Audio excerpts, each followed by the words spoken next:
5 œnologues de toute la France sont prisonniers au fin fond de la Nièvre par le shérif de Dijon.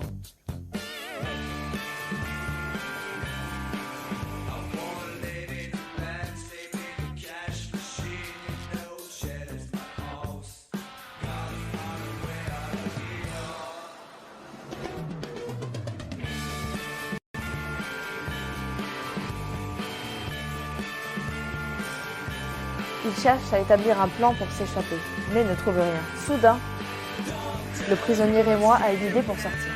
Et c'est ainsi qu'il sort une boîte de sulfite dessous sa doudoune. Tous les centres étant un peu cons, ils se sont tous mis à le sniffer pour bien vérifier que cette substance allait endormir le garde devant la porte.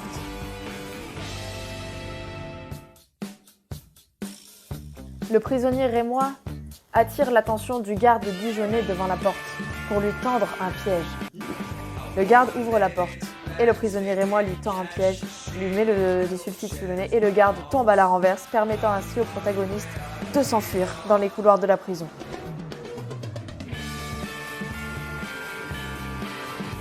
Malheureusement, la troupe croise les gardes dans l'escalier pour sortir.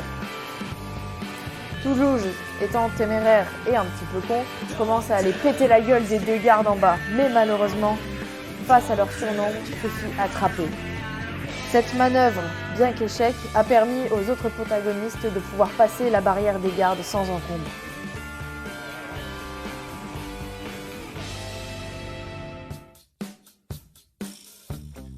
Les prisonniers progressent et commencent à voir le bout de la sortie. Mais c'est alors que dans leur course effrénée, le prisonnier rémois, handicapé par la cuillère en bois, trébuche et tombe entre les mains des gardes dijonnais.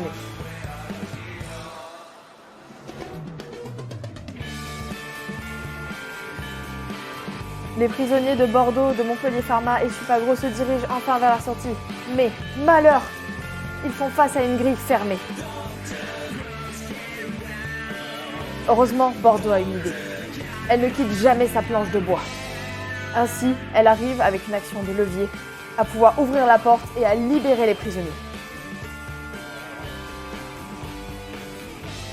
Cependant, cette manœuvre leur a fait perdre énormément de temps et a permis au shérif dijonnais, le colonel Moutarde, de rejoindre leur niveau.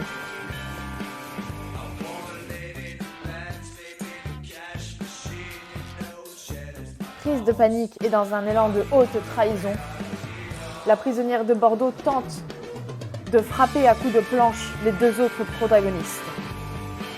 Cependant, à sa grande surprise, le shérif dijonnais avait plus d'un tour dans sa poche. Il lance son sachet de moutarde et abat la prisonnière bordelaise. C'en est fini de Bordeaux.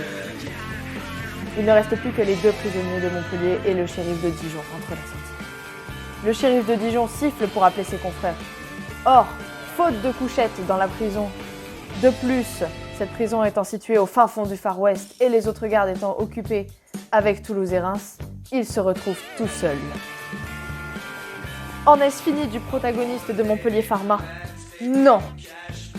Le protagoniste de Supagro brandit le totem d'immunité gagné fièrement aux Olympiades de l'année dernière et protège son collègue de l'attaque dijonnaise.